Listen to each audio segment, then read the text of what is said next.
social justice needs to be grounded in truth. Truth needs to be sort of the primary foundation of basically everything we do, I think. I mean, if you don't want to be delusional, because the closer you are to reality, you can make more informed choices about anything and everything.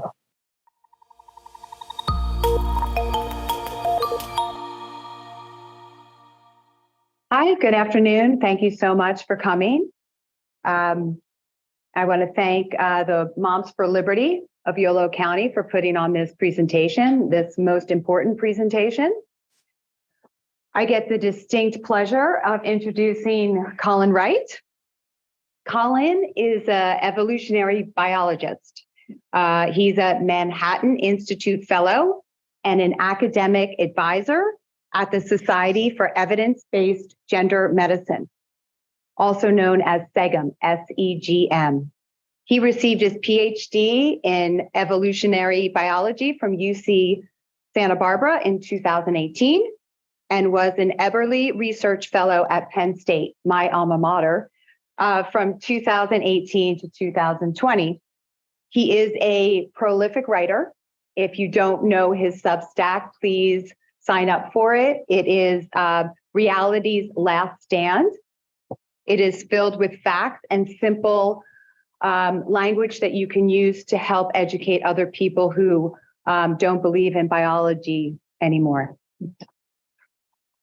He began writing in 2018. He has been published in the Wall Street Journal, The Times, The New York Post, Follett, Newsweek. He has been on Joe Rogan, Tucker Carlson, Trigonometry, and others. And I have to give a warm thank you because he was one of the first people I turned to when my daughter thought that she was transgender, and he helped give me the language to pull my child out. So I have to say thank you, Colin.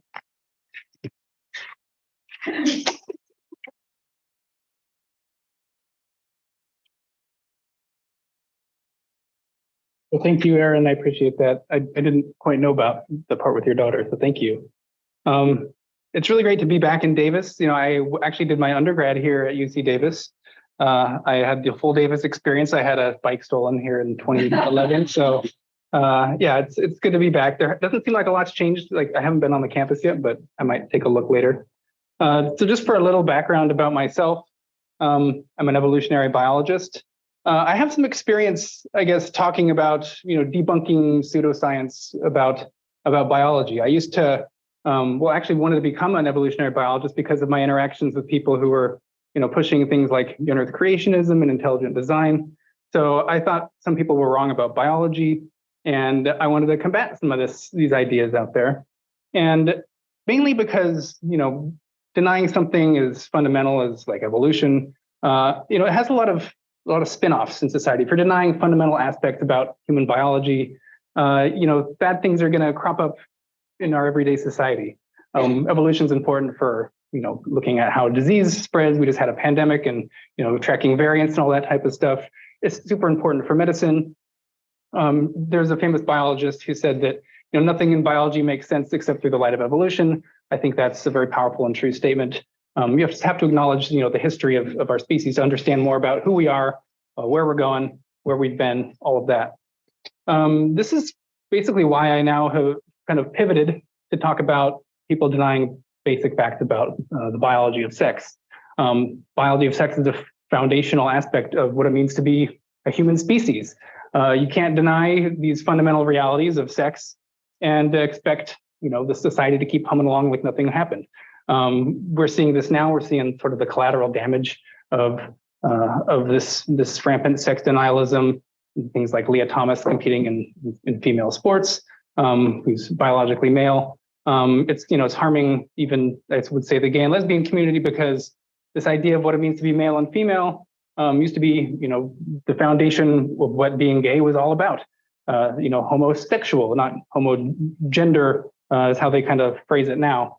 So I think that's really important. And also, I'm not a pundit. I'm not here to provoke anybody.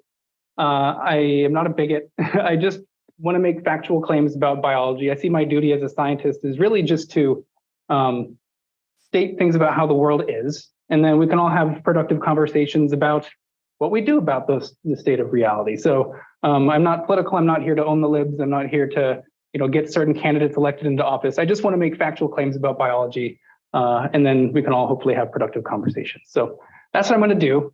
At least I'm going to try to.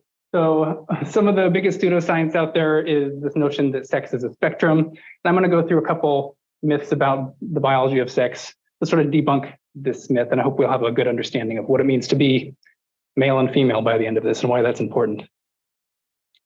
So I have to give a little primer on sexual reproduction here. So sexual reproduction is a type of reproduction that involves a complex life cycle in which gametes, such as sperm or egg cells, with a single set of chromosomes combines with another to produce a zygote that develops into an organism composed of cells with two full sets of chromosomes. How this kind of looks, so we have ovaries in females, testes in males.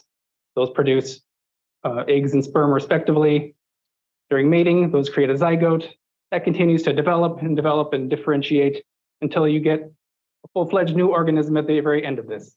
This adolescent organism will then mature into an adult, and then it'll be either male or female, and it'll complete that life cycle over and over again. So this has been happening for billions of years. Nothing's changed in the last couple of years that hasn't validated this as much as people would like you to believe.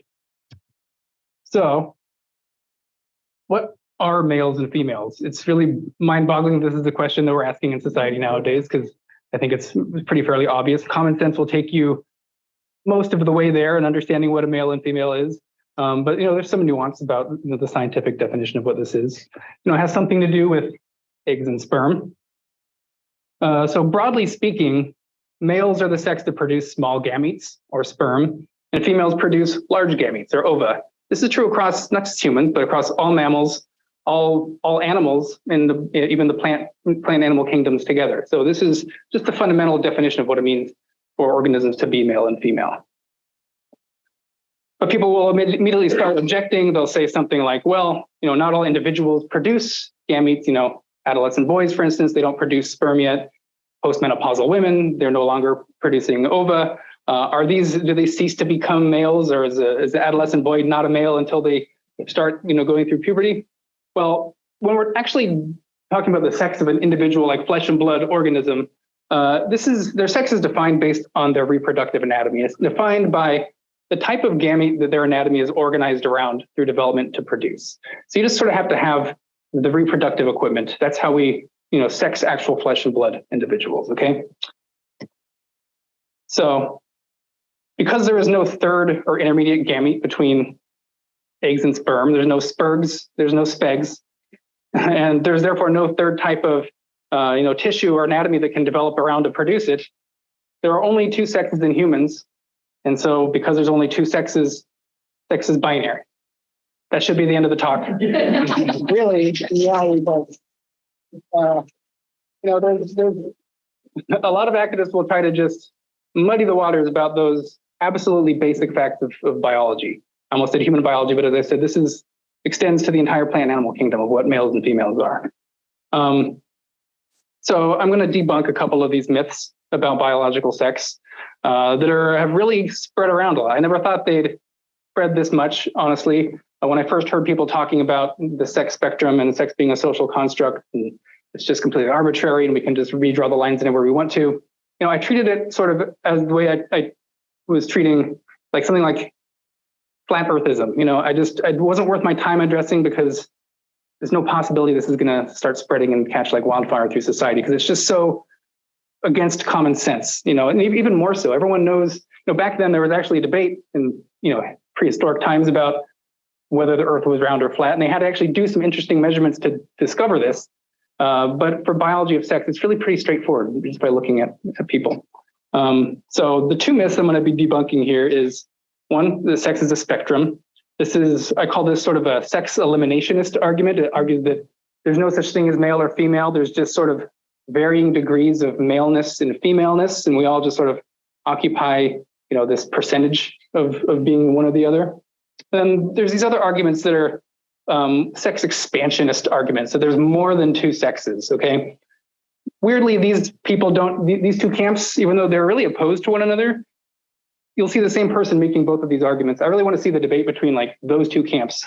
But for some reason, it's like both of those versus the sexes binary people. Whereas actually I have more in common with like the more than two sex people, because at least we like are willing to define what sexes are. You know, the sex spectrum people, they've just like flown the coop. Their sex isn't even real for them at all. So we'll first address the sex as a spectrum argument here. So the sex spectrum is usually portrayed something like this, where the very extremes, you have males on one side and females on the other side. And in the middle, there's just all this sort of the intersex rainbow.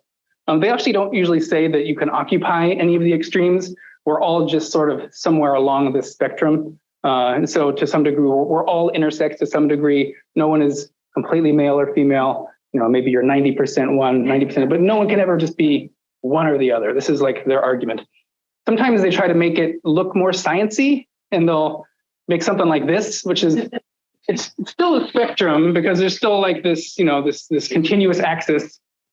This seems like it comports to like our general everyday idea of what males or females are, because, you know, people vary in how masculine some of their traits look, you know, their behaviors and stuff. So it kind of looks sciencey. But I'm going to show later that not only is this just like completely wrong and pseudoscientific, it's also like really regressive. And I think this kind of recapitulates a lot of sexist stereotypes that we should, I thought we were done with, but they're doubling down on this now. So I'll come back to that a little bit later. So the sex spectrum, this isn't something that's just in some small academic communities or on some internet forums where you can just ignore it. It's no longer just on Tumblr, okay? This is something that's really spreading. So it's, you know, you have Discover magazine talking about skeletal studies show that sex, like gender, is on a spectrum. We have this diagram beyond XX and XY. This was in Scientific American, and this is probably the biggest thing that people throw at me to say that, you know, I'm wrong because I think there's two sexes. What about this? You know, it's really prevalent. There's YouTube videos galore. This video has, last time I looked, over a million views. Biological sex is a spectrum. There's entire books called The Spectrum of Sex. I read that book and it's really bad, like so bad. The Trevor Project, so these, you know, purported human rights organizations are doubling down on the whole sex spectrum stuff. New York Times, Ann Fausto Sterling wrote, you know, why sex is not binary. And then, you know, to top it off, which really got me out of the lab to complain about this stuff, is Nature. This is supposed to be the most prestigious journal in the entire world. And apparently sex has been redefined. I didn't get the memo that happened, but the idea of two sexes is too simplistic, they say. Biologists now think there's a wider spectrum than that. So this is thrown out by activists, you know, why should I trust you? This is what Nature is saying. Even though the actual author of this, Claire Ainsworth, has since come out and said, no, there's only two sexes, but there's a continuum of variation in other traits, that's true, but why didn't she say that in this article? And she's not really doing anything to stop the spread of the way the activists are using her work.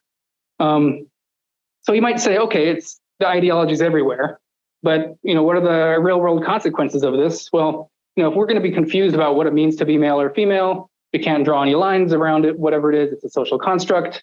You know, we might as well just let people decide for themselves what sex they are. It's, you know, kind of their position. Well, it's got the real world consequences. You know, I think one of the most glaring examples is people who are unambiguously biologically male suddenly competing in female sports and winning Division I women's swimming and diving champion. And, you know, these runners here, they broke state records when they just competed for the first time. So yeah, this is a consequence of just saying that your self-identity just determines what sex you are. There's no other explanation for this other than people are really confused about what being male or female is. So there's two main arguments that they try to use to debunk this, the binary nature of sex. So the arguments are, one is from intersex conditions, which is people who have you know, certain conditions that result in ambiguous or mixed appearing genitalia. Okay. And then there's an argument from secondary sex characteristics. So a primary sex characteristic or sex organ, those are your gonads. These are what like determine whether or not you're male or female. And then there's other things that are called secondary sex characteristics. These are the characteristics that come about during puberty that sort of cause males and females to diverge. Morphologically, you know, males, they grow a lot taller, they have more upper body strength, they grow facial hair, their voice drops. Females, you know, they get more, you know, fat deposits around their waist area. they develop breasts. These are all secondary sex characteristics. They don't define what your sex is. They're related to your sex. They're a consequence of your sex. But, if a male has breasts, for instance, that doesn't make them no longer a male, because those are secondary to the primary characteristics that define someone who's being male or female. So the argument from intersex conditions goes something like this. The sex cannot be binary if some individuals have a sexual anatomy that appears to fall somewhere in between male or female. Okay, and then this is the chart from Scientific American they like to roll out. This is just, it's patently false the way that they portray this, because someone who's sexually ambiguous is still not a third sex. Because remember my earlier slide is, we have males and females. An ambiguous sexual presentation is not a third sex because there's no third type of gamete that their sex organs are organized around. Sexual anomalies are not new sexes. And this is also really apparent where if you look outside humans, just the common garden snail, it's what's called a simultaneous hermaphrodite, where it creates both ova and sperm at the same time. They're not an example of the sex not being binary either, because they're an example of an individual that's both male and female. Being both of something isn't the same thing as being a third sex. Okay, so the sex binary is within the snails who are simultaneous hermaphrodites. It's within species like us who have males and females housed in different individuals. And then, an intersex person is who may be sexually ambiguous to some degree. They're not a third sex either. So I hope that's fairly clear. If we wanted a better depiction of what sex distribution in humans look like, it looks more like this figure that I made. So we have people who are males, people who are females, unambiguously so. We have a small little white box that's 0.02, it's actually 0.018% of the population. And these are people who were born with intersex conditions that are defined as, maybe at birth they appeared sexually ambiguous. Now, something like an ultrasound at a very young age can shrink this white box down to like a minuscule dot, okay? I think it's important to maybe leave open the possibility that somebody could develop a sexual presentation where their genitalia is ambiguous, their gonads are a combination of different gonad types, testes and ovaries. Maybe some people could potentially be unclassifiable. But again, being neither male nor female or being ambiguous in your sexual presentation is not a third sex. So again, so when a biologist says that sex is binary, we mean that there's only two sexes, but that doesn't mean that every human being can necessarily be unambiguously classified as either entirely male or female, even though the overwhelmingly vast majority can. Most people who are male or female don't come in degrees of male or female. We're just 100% male or female. An analogy I like to use, just because sex may be ambiguous for some, doesn't mean it's sort of ambiguous or arbitrary for everybody. Now, this is a really prevalent notion. The historian of science, Alice Drager, she wrote a book called Hermaphrodites and the Medical Invention of Sex. She refers to intersex people as hermaphrodites. That's sort of fallen out of favor now, but here's a quote that she had. She said, "Hermaphroditism causes a great deal of confusion, more than one might at first appreciate, because as we will see again and again, the discovery of a hermaphroditic body raises doubts not just about the particular body in question, but about all bodies. The questioned body forces us to ask exactly what it is, if anything, that makes the rest of us unquestionable." So this is it's a powerful writing thing, and people who don't have a firm grasp in what males or females are at a fundamental level, rooted in the types of gametes their sex organs are designed to organized around to produce, they might think this is just like some epiphanous insight, that they have some penetrating insight into the nature of sex, that we're all sort of on the sex spectrum. But this is really just, it's pseudoscience, it's misinformation. That is not how the vast majority of people, just because some people might be ambiguous, doesn't mean we all are to some degree, okay? So I like to use an analogy of a coin flip to talk about intersex conditions. They've actually done studies with coin flips to see how many times they'll land on their edge. Most coin flips you do, and it'll be either entirely heads or entirely tails. You'll never get an outcome that's like 30% heads, 70% tails. Like they come in, all or nothing basically. But 1 out of every 6,000 flips of a nickel, I think was what they used, will come out and land on its edge, okay? This is actually shockingly close to the prevalence of intersex conditions in humans. In humans, it's 1 out of every 5,500 individuals. So the chances that you will land on an edge for regarding your sex is about as likely as it is for flipping a nickel and landing on its edge. And also, for the people who do develop into males and females, it doesn't come in degrees, okay? Just like heads or tails doesn't come in degrees. Most of us are just unambiguously male or female 100%. So that's sort of the argument from intersex conditions. Now we'll move on to this argument from secondary sex characteristics, which you'll remember are those characteristics that we get when we go through puberty that differentiates us. So the argument, let me go back, sorry. The argument here is, because this distribution of these secondary sex characteristics can overlap between males and females, then we should therefore view biological sex itself as a continuum. But you'll remember that these secondary traits are secondary for a reason. They're not primary. They're related to your sex, but they don't define what sex you are. So a way that males and females are dimorphic is that males tend to be taller than females. But just because some females are taller than some or most males, and some males are shorter than some or most females, doesn't mean that this is a sex spectrum. This is just a spectrum of overlapping distributions of sex differences. Okay, and the sex differences isn't the same as sex itself. So this is a common educational tool. It's probably here in Davis at a lot of the elementary schools, I would wager. This is the gender-bred person. And this is often the first bit of educational material that a child receives about sexual orientation, biology. So let's see what this thing says about what sex is, okay? So this is the figure blown up on the poster.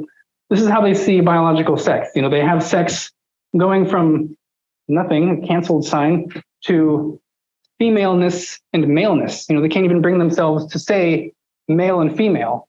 Again, this is the sex spectrum stuff. We're all just sort of collections of traits that vary by degree and not of kind.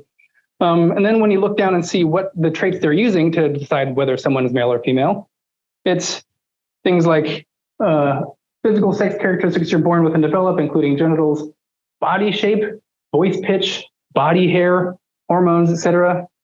Your voice pitch determines your sex? That's really bizarre. I was not aware. So if you're a male with a really high-pitched voice, are you just less male now than a male with a very deep voice?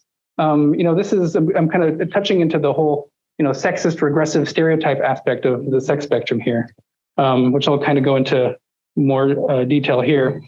This often leads, this whole reliance on secondary sex characteristics gives rise to this sex is bimodal argument, which is just a form of the sex spectrum argument, but it says that, there's clustering. Males and females are just a cluster of characteristics, and that they're still differ by degree.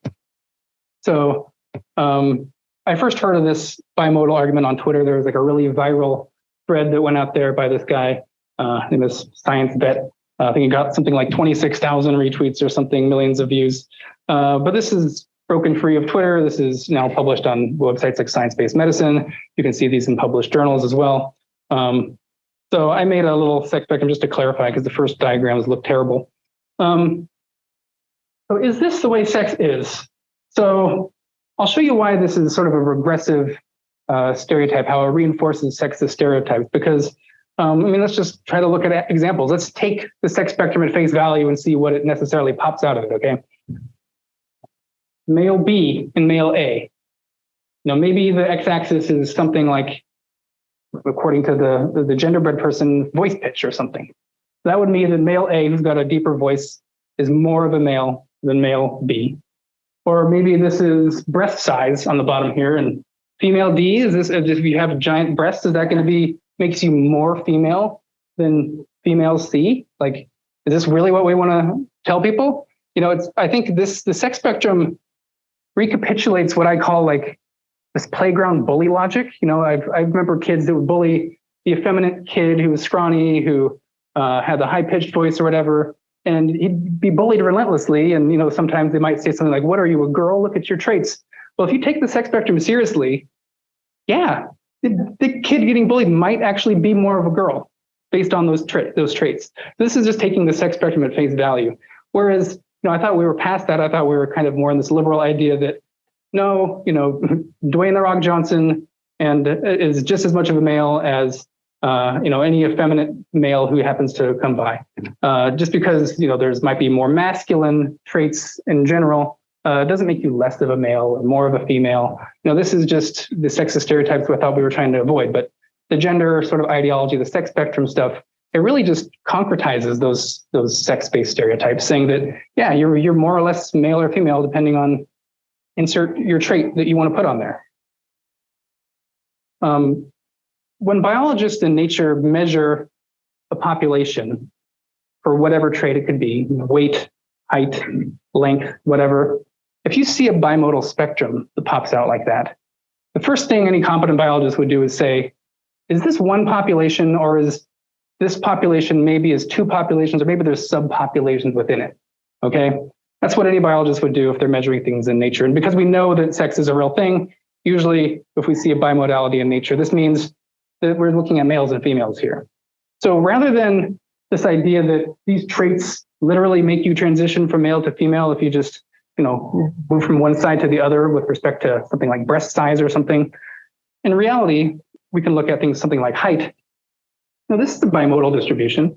If you were to get rid of the colors here, you might think that individuals here, they're males, they like literally turn into females when they get shorter. But we know that's ridiculous. Like in reality, what produces this bimodal distribution is the fact that there's two subpopulations here defined by something else. And they're defined by the type of reproductive anatomy that's organized to produce a certain type of gamete. So when you move right to left or any direction on here, the males don't turn into females. It's just showing that something like height, there's broad overlap between males and females that produce a bimodal distribution, okay? So this is pretty basic, but yeah, I think this serves the point of why the bimodal distribution is completely ridiculous. It's it doesn't mean you're turning into a male or female as you go across these spectra. So the other argument we hear is there's more than two sexes. I talked about this being the sort of sex expansionist approach that maybe males and females is not limited to that. Maybe there's 3, 4, 5 sexes. Sometimes I've heard people say 11 sexes, which we'll get to.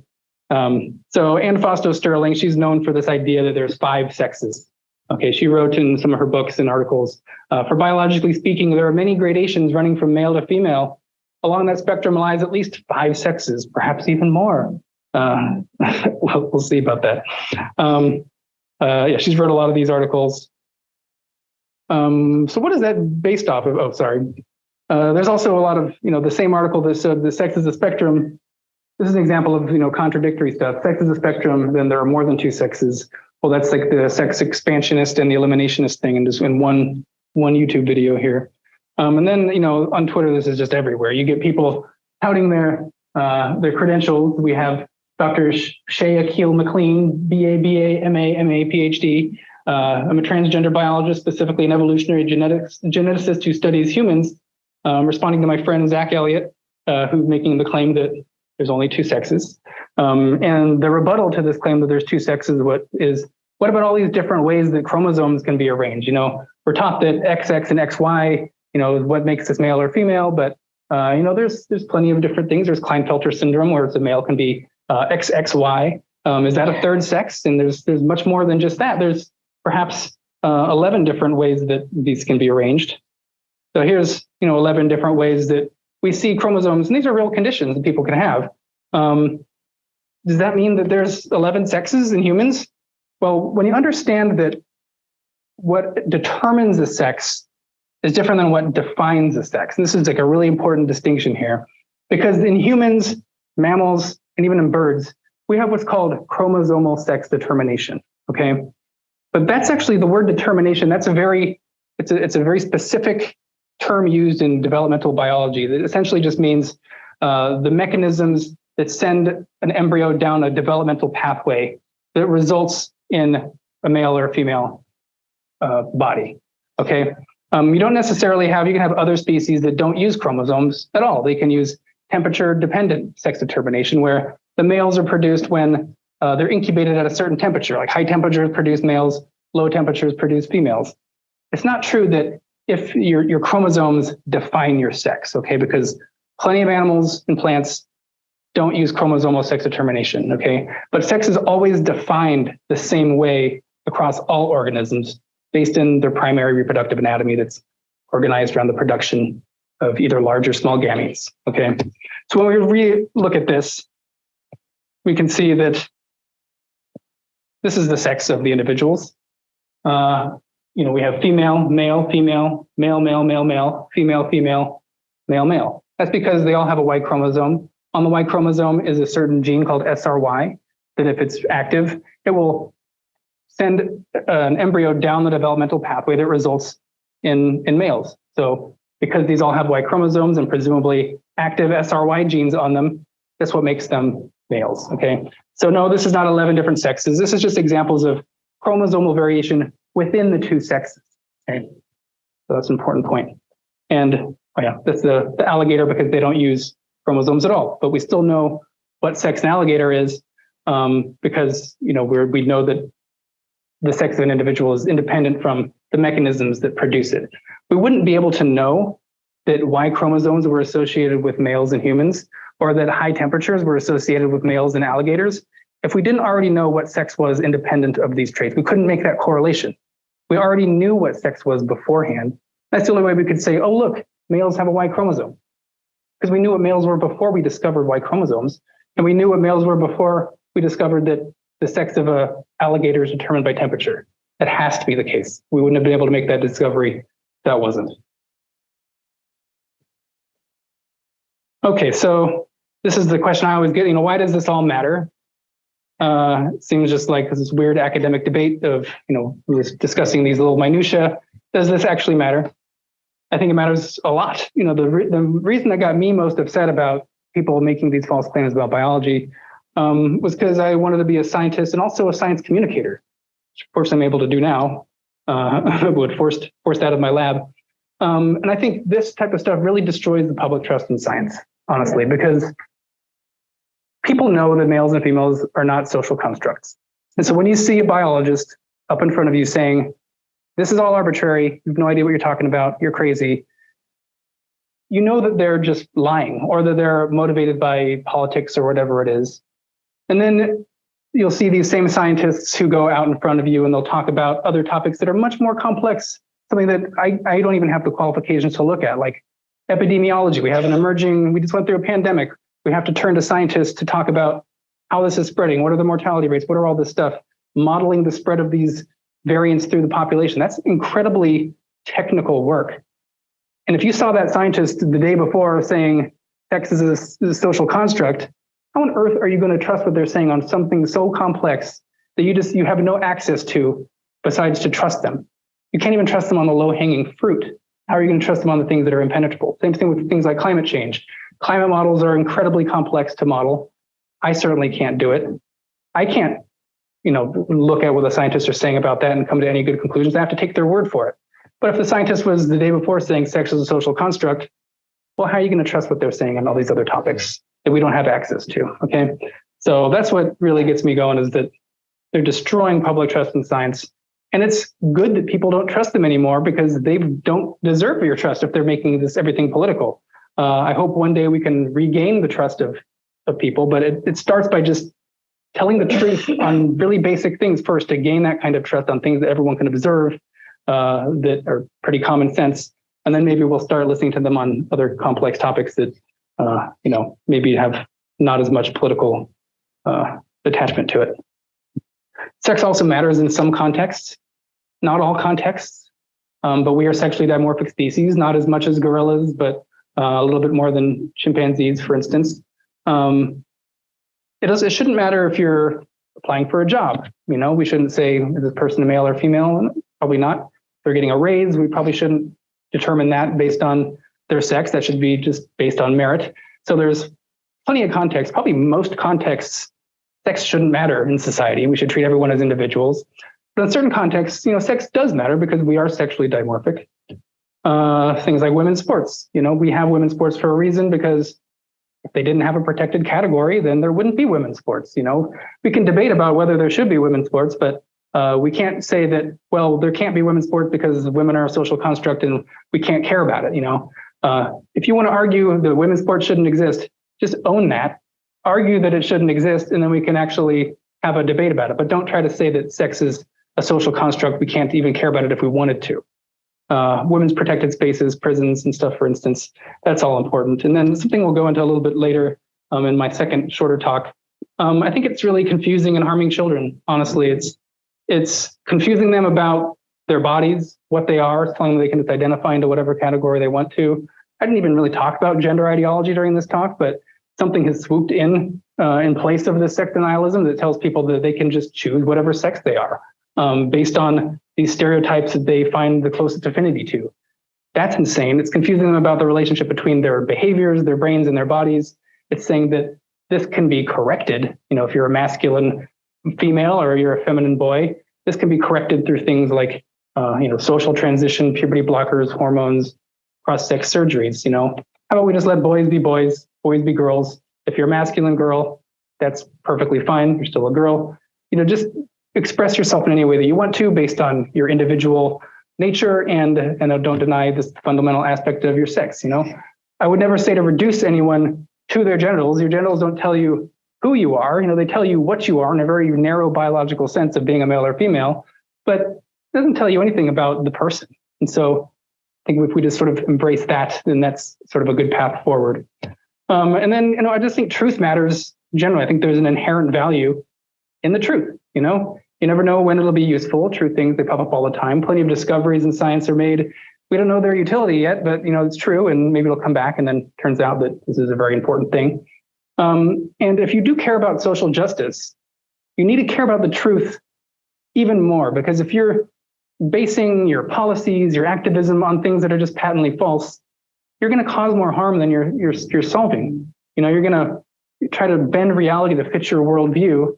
Well, then there's going to be these collateral damage that pops up. I gave examples like Leah Thomas competing in female sports, for instance, but there's plenty of other examples you can have too. So social justice needs to be grounded in truth. Truth needs to be sort of the primary foundation of basically everything we do, I think. If you don't want to be delusional, because the closer you are to reality, you can make more informed choices about anything and everything. So thank you so much for listening to that. I appreciate it.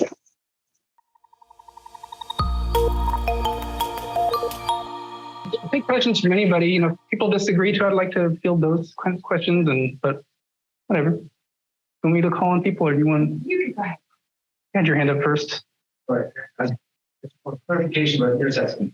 Yeah. Because you showed the schematic, and then you said it's 1 in 5,500. My question was, and you then also said that there's only 2 gametes, right? So we don't have sperm. So what then it's not just the size of the testes that presents us, or the open vulva that it kind of classifies as a person as intersex. Do they have both gametes? Is this 1 in 5,500 a situation where they have both gametes? I'm trying to just clarify the intersex. That's the one that people hold on to when we make the discussion, and so I want to understand that one. Yeah, there's no recorded instance of a person that's been able to actively produce both sperm and ova.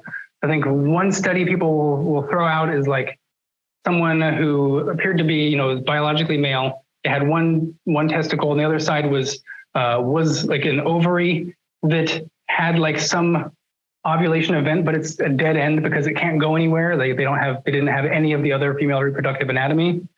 So, this person is a male because it's only really functionally actively producing sperm. It produced, and it was even looking back on it, like maybe within that ovary that they thought was a testicle, a single egg might have been produced. That's sort of all they have in the history of medicine. So intersex is just sort of broadly defined as the appearance of sex ambiguity at birth, really. Yeah. Or it can be a mismatch between your internal sexual anatomy and your outward appearance. So there's people who have a condition called complete androgen insensitivity syndrome, where they look completely female, everything, they develop breasts, they have vaginas, everything looks normal. It's only really about during puberty where they don't start menstruating that they'll go to the doctor. Nowadays we do genetic testing so we catch this earlier, but a lot of people didn't know that they had this condition before. And then they do sort of an ultrasound, and they have internal testes that just didn't let them go through these, didn't let them form the genitals in the womb. And since their bodies are completely insensitive to these androgens, it just never affected their body at all. So they look female, even though by a strict biological sense, they're male. This isn't an example of like a third sex or anything. And, people will bring up intersex conditions as sort of a red herring because, if you can find one example of someone who's in between, then this makes the whole house of cards of the sex binary fall down. It's just important to point out that like we can talk about intersex people and their conditions and how interesting they are, but they're using the basis of intersex conditions to make it so people who are without intersex conditions, people who are unambiguously male or female, like Leah Thomas, and then all of a sudden it's identifying to the female category. So usually I just try to intersex conditions are one thing, but let's talk about, what they really want is for people who do not have any of these conditions to just be able to identify whatever they like to. So, in the front. Can you talk about the history of these kind of expressed concerns by people? Camille Polly, I guess 6 years ago had a talk, and she said it mostly comes at the end of civilizations when they're disintegrating. And throughout the years, recorded history, how often were people doing this and when in their cultures, and now why so much in the news and also being taught? Yeah, I don't have a long view of history on this. I've only came out of the lab recently because people were making weird false claims about biology. And so I really stick to just like, what are people saying about biology and why is it wrong? There were things in the past, like in the 90s and the 70s, they called these things like the science wars. And, I think a lot of it started with people trying to say that all sex differences and behaviors, this was the result of socialization, that type of thing, that, our bodies might be different, but, our behaviors are completely, determined by socialization, which isn't true either. And that's just sort of been exaggerated to the point now where they're just denying even the bodies are different in any meaningful sense. That was sort of put down a while back.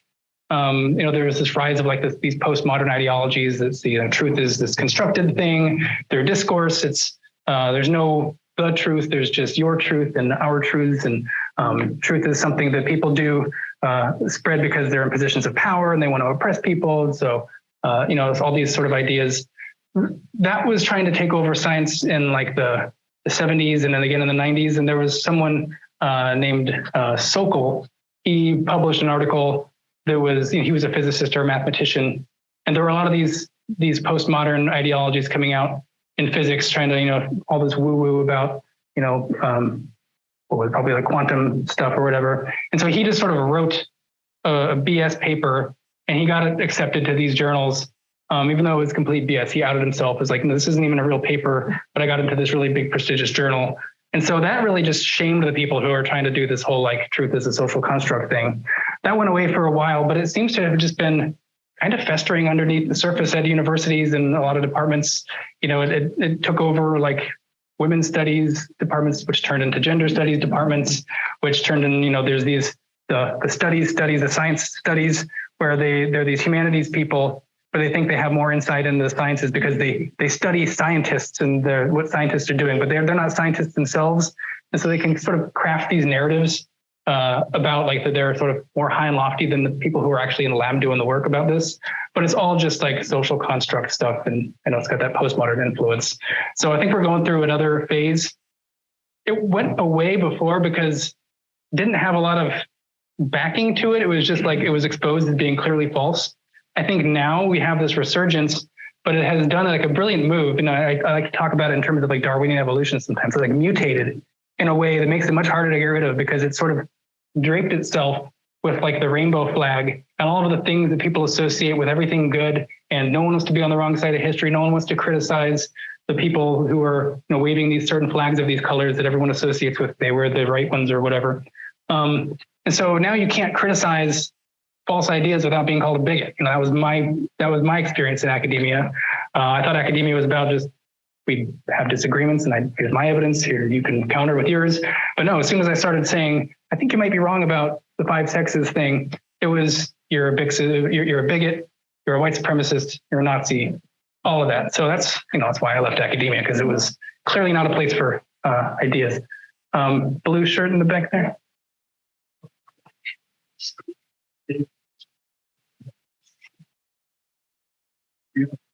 Yeah. Oh, why has this movement gained so much momentum so quickly? I think a lot of it is actually to do with the search for the next cause.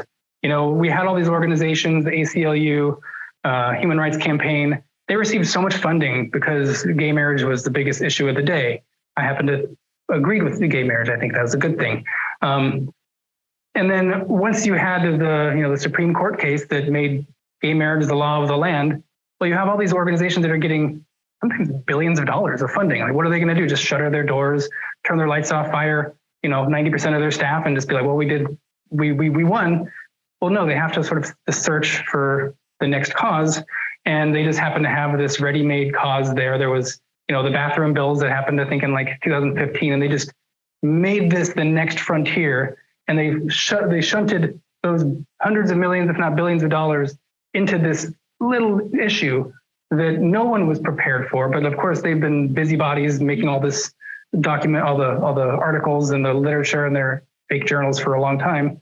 And so it just took the world by surprise. We were just not ready for this completely well-funded, well-organized apparatus to just swing into motion as soon as they finished one thing that I would argue was a good thing. I think that's probably a lot of it. So the blue, right? No, you. Thanks. Nicole, thank you for what you're doing, Colin. I think your voice is really crucial. Oh, no problem. I appreciate that. Thank you. I wanted to ask you a question to someone about how to talk about infectious conditions, about that person have sex, so they have no sex, particularly in a case where there might be ovary and fertility issue, even if they're not able to produce both. Because of the both of those issues, I think it's really hard to know how to talk about them. I think it's a little bit as like forcible mass chemical coloration, but not inside a black hole, and so therefore it doesn't. Like, it's sort of a trivial exception. But I still don't know how to name it. Yeah. So in other words, does every activity have it classifiable as an? Yeah, so I'd say the vast majority of DSDs, this stands for differences of sexual development. Not all intersex conditions are DSDs, but all intersex conditions are DSDs. Not all DSDs are intersex conditions. I mean, this to say that if you have a difference of sexual development, that doesn't necessarily always end up in ambiguous sex. But there are some instances where people can have both testes and ovaries. In the case where they're actively producing one gamete or the other, that's easy to say what that individual is. I usually just will say when there's these weird ambiguous cases like this, that we don't need to search for the way to, this individual must be classified as one or the other always, every single time. I think we need to do more to accept that some people are very ambiguous in their sexual presentation. I think we play into the activist's hand when we're saying we need to have a ready-made answer for every single intersex condition they can possibly dredge out of the history of medicine, and just have you saying male, female on that one. And just, you have to be this expert. And then once they get you mumbling and stumbling on this weird presentation that you've never seen before, where it's like, damn, that's a crazy condition. Then they've got you. Aha, sex is a spectrum. You can't tell me what this one is.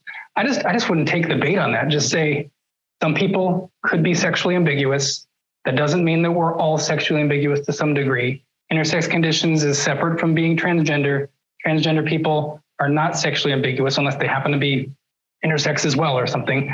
But just to treat these as completely different issues, because they're trying to use the intersex conditions as a way to, as a Trojan horse for people without intersex conditions to cross-sex identify.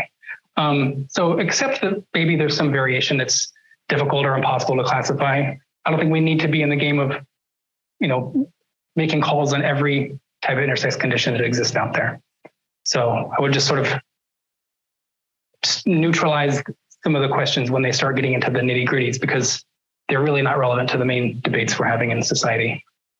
So in the red, yeah.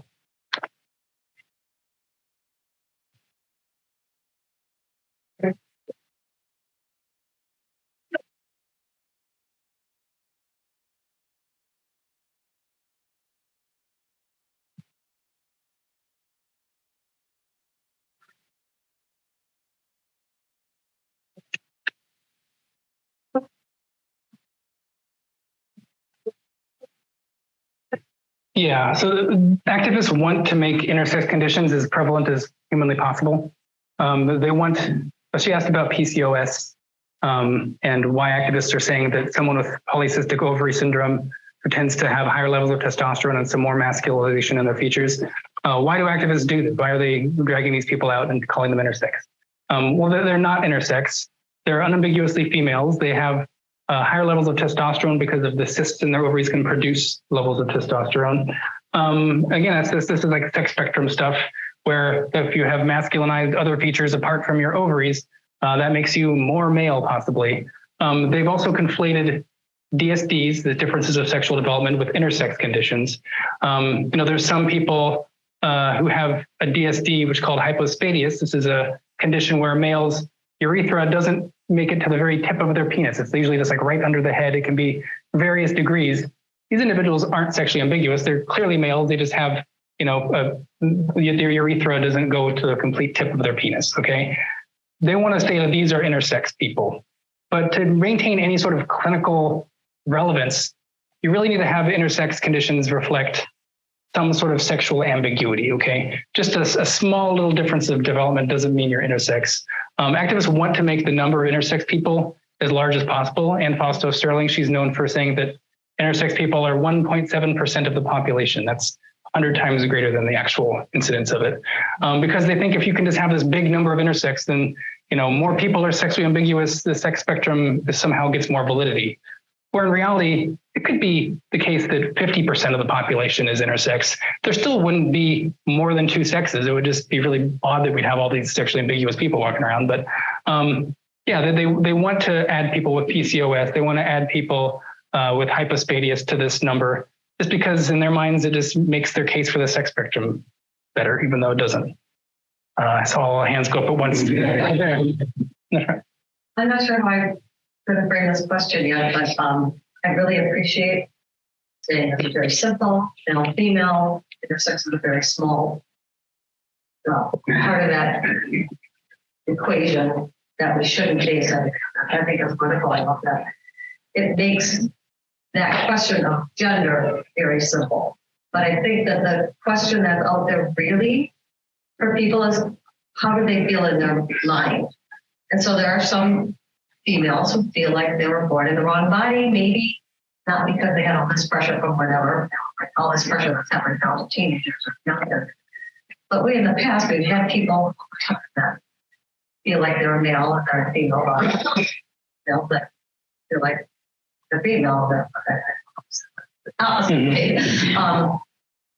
So that to me seems like a real issue, and maybe what they should be talking about is not sex, but how you feel in your head or something about something else and have a different gender. Yeah. So that issue exists, and I think that maybe it seems really odd that the approach is to try to convince people that the problem that they're existing, that they're having as a teenager with angst or something, that you're not. Well, all your problems will be solved. You're probably just born in the wrong body. So it seems to me like, that's why I haven't really formulated the question, but when you go back to like rights for people who feel like they're different from everybody else, I think that's super important. I 100% agree that people should, as long as they're not harming anybody, they should have the rights of everybody else. If you're feel like you're a woman, but you're in a man's body, you should be able to dress however you want. You should call yourself whatever you want. And people, as long as you're not hurting anybody, that should be fine. And I think the issues of this are when take that. What's happening now is there's this epidemic where they're just convincing everybody that their problems are due to, I mean, it's just like a ball thing. All of your mental health issues, all of your angst, all of this, because you're probably in the wrong. And then you're fixed, and then it's too late because people have made changes. Mm-hmm. So somehow we can just get our society to just say, hey, you're fine. And as a teenager, explore. Okay, today I'm a girl, today I'm a boy, whatever. Everybody please accept me, but don't allow. I mean, I don't think that they should be given the hormones and the until they're an adult. If they want to do it, that'd be great. But and it's just like, I think the argument to the people who are feeling like you need to have, that it's not unusual to have 30% of Davis kids think they're trans. The argument may not be your simple argument about sex because they're still thinking about a different thing than gender. So I would say that there's been sort of a split between sort of the old school people who usually describe themselves as transsexuals and sort of the newer people who call themselves transgender. So I'm friends with some people who call themselves transsexuals, a guy named Buck Angel, Blair White. These are people who are trans. They're presenting themselves and taking steps and hormones to appear as the opposite sex and live their life accordingly in the way that they feel best reflects how they feel on the inside. But they're not ideological about it. They're the first ones to say, oh, I'm not really, I'm biologically male. I do this because it gave me an extreme amount of stress. I was going to kill myself if I didn't do it. It was, it's a mental condition. They'll fully say, I had a mental condition that was making me insane, and transitioning helped me when they were adults. Same with my friend Buck. But we have a new cohort of people who are ideological, whereas the old school people would say they were not in denial about their biology. They just wanted to take steps to appear the opposite sex because it made them move through the world in a way that they felt less anxiety. But now we have people that are saying, your identification with certain masculine and feminine stereotypes, that's what makes you a man or a woman, literally, instead of biology. You can be whatever sex, but if you're identifying with feminine stereotypes, then you're a woman. And we're telling kids this at a very young age, that they're literally can be born in the wrong body and that they can be fixed with hormones and things like that. So it's just medicalizing common gender nonconformity now because these kids have adopted this or been fed this ideology. Whereas the old school transsexuals, they're not ideological. I think that was probably the way to do it. We have people who feel like, or claim to feel like that they feel like the opposite sex, and we need to find out what to do with them. I'm usually open for adults to make decisions about their bodies. If someone wants to have breast implants, they're able to get that if they want to. And I think people should be, as adults, be able to transition if that's something for them. But really, it's about children who are fed this ideology. Like, I think it's still bad for an adult to be under this influence of an ideology and transition for ideological purposes and falling for this. It can hurt people. But for now, at least, I think the stopgap needs to be done with the kids being, transitioned and fed this ideology. And then we can talk about medical malpractice of adults later. I'm going to introduce my new friend, Allie Snyder. She is a mother of 2 children who are at the Davis School District, and she's going to talk about what's going on in Davis and the schools here. Thanks, Allie.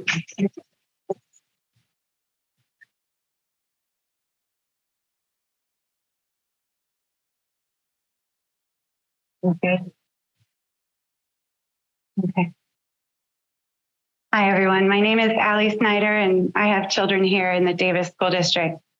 I've been familiar with the concept of transgender identities for over a decade, but it was only in the last several years that I started to see the mental and physical harm being done to... Okay. Yeah. So I've been familiar with the concept of transgender identities for over a decade, but it was only in the last several years that I started to see the mental and physical harm being done to children and vulnerable adults in the name of gender ideology. I encourage parents and guardians to get curious. Find out exactly what your children are being taught and by whom. When I began sharing my concerns with my child's science teacher 2 years ago, I was dismissed as prejudiced and not taken seriously. This year, my kids were asked by multiple teachers for their preferred pronouns on their first day of school, forcing them to consider if they may have been born in the wrong body. I had immediate conversations with their principals and the teachers responsible. Additionally, I began addressing my concerns to the school board and continue to do so regularly. Everyone must be brave and start having face-to-face conversations. Do not be afraid of asking questions and having discussions. Instead, be afraid of what will happen if we allow an entire generation to be convinced biological reality doesn't matter, if we teach them to ignore their instincts and compel them to lie. The consequences for them and our society will be devastating. Have conversations. Start with your children. Find out what they understand about human biology. They may already have started believing girls can be boys and vice versa. It is never too early to reassure your child it's impossible to be born in the wrong body, and that their interests and personalities are not restricted by their sex. Make sure they understand that any adult encouraging them to keep secrets from you does not have their best interests at heart. And if they are older, reassure them that puberty is not a disease, but is a universally awkward time vital to healthy human development. Our kids are constantly bombarded with gender dogma on their campuses and often compelled to repeat it. The instruction is state mandated in health and family life science classes starting in the 5th grade, but it is also presented in subtle ways, such as woven into anti-bullying programs, math word problems that use characters referred to as non-binary, for example. Some teachers choose to read and/or display gender propaganda as early as kindergarten. Many kids also learn about these concepts from their friends, entertainment, and social media. The pressure to comply with peers and school messaging is hard on children who know someone's feelings can't change their sex. The emotional bullying that comes with non-compliance is enormous. There are books and resources that are helpful to reinforce biological reality. So explore them with your children and keep the conversation going. I constantly give my kids pop quizzes where I ask them to define what a woman is, a boy, a doe, a rooster, etc. My kids have zero doubt about the binary and immutable nature of sex. It is also vital to have in-person discussions with your children's teachers and principals. Ask them directly to explain gender curricula the way they present it to our kids. Ask them directly. It is much easier to present things that don't make sense when one is convincing a child. It is far harder for educators to explain these concepts to adults with perspective who are capable of reasoned pushback. I have now met with quite a few educators and have encountered several different mindsets. There are some who are captured by the ideology and, moreover, by the need to spread gender beliefs and doctrines to as many young minds as possible. They are hostile and unwilling to consider other viewpoints. Concerns are labeled bigotry, hate, and phobia. They express zero empathy for the plight of detransitioners struggling to live with their medically mutilated bodies. Be prepared for name calling. There are some who are curious. They haven't heard about detransitioners, the medical harms of these cancer drugs, wrong sex hormones, and experimental surgeries on healthy bodies, or the obscene profit being made by the gender medical industry. They don't know the truth behind the suicide myth, or the fact that young homosexual and autistic populations are being systematically sterilized. Then there are those who seem afraid. They're uncomfortable and uncertain explaining the concepts of gender ideology. Some seem to fear questioning the narrative, too afraid to learn the truth of the harms being done. Others definitely know this is hurting kids, but are too afraid of the backlash to openly admit it. These are the fears that must be overcome. Regardless of which mindset you encounter, ask questions and have courage. You never know when a question will plant a seed, and you never know when your courage will lead to someone else's.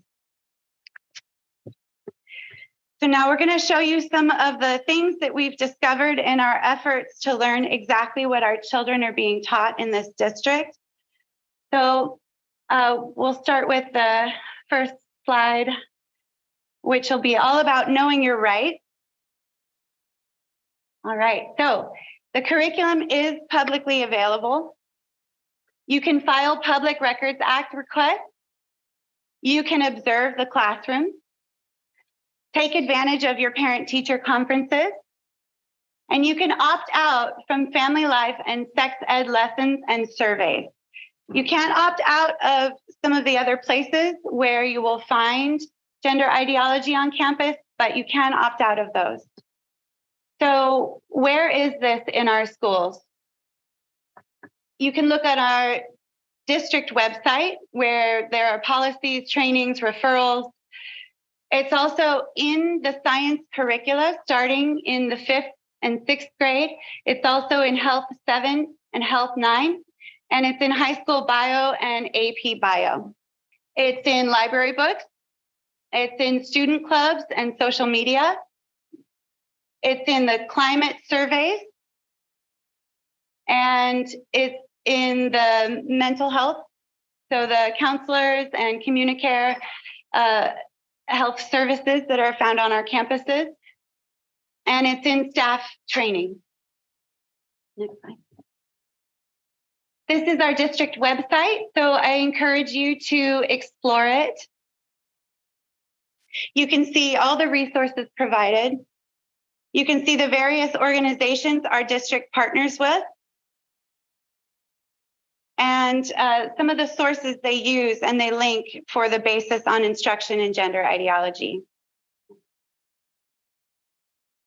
Okay, so you remember the genderbread person from Colin's talk. This is presented in science class starting in the 5th and the 6th grade. It is state mandated.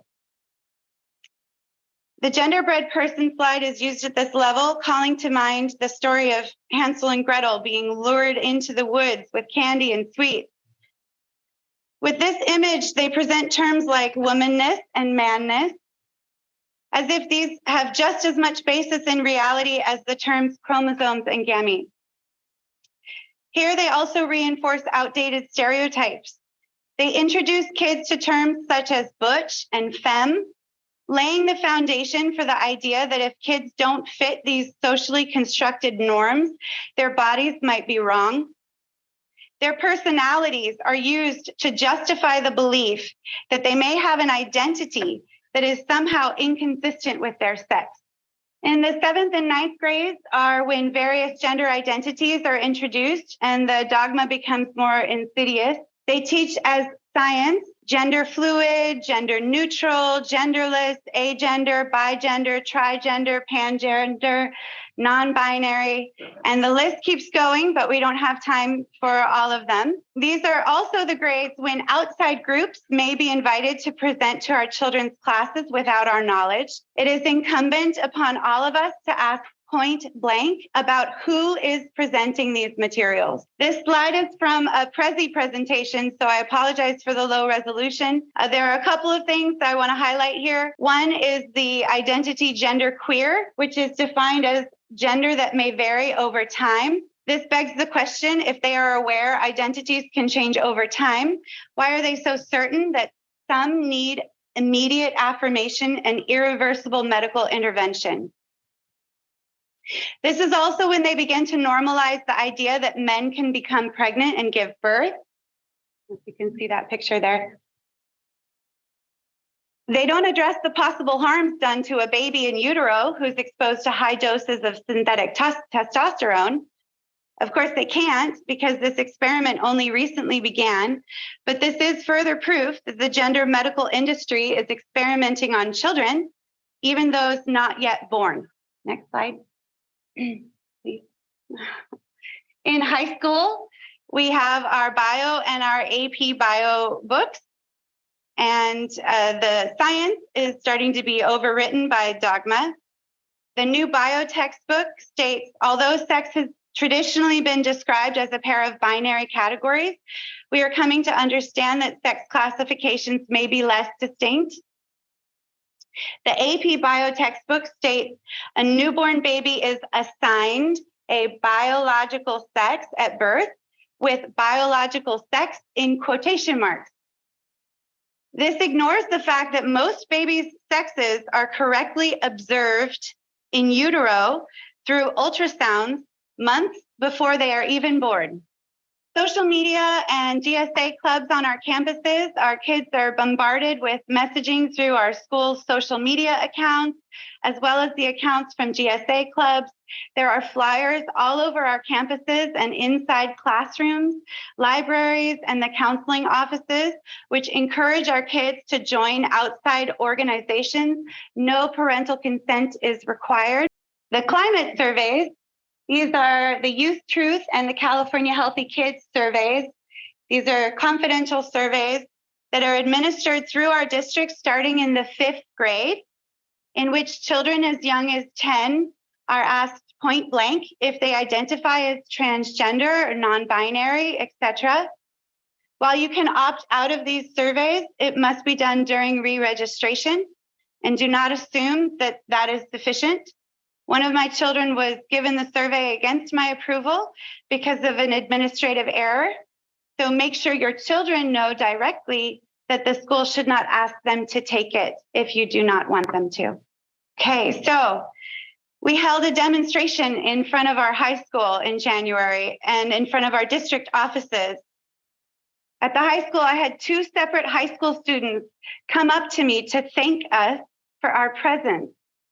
The first was a young man who said, "Most of the kids on this campus can't even do math, let alone make medical decisions that will affect the rest of their lives." The other student was a young lady who said, "Thank you so much for standing up for us. You have no idea how much pressure they put on us." So again, I say, get curious, start asking questions, start having conversations, and speak up to save our kids. Thank you. Now, Colin's going to speak about some of the investigation that he did at the Davis School District and an article that he wrote. Will you remind me where you wrote it? It was on Reality's Last Stand. Okay. My own It was on Reality's Last Stand. If you haven't read it, I would look it up. It's eye-opening about what happens when a school gets ideologically captured and what happens to the students.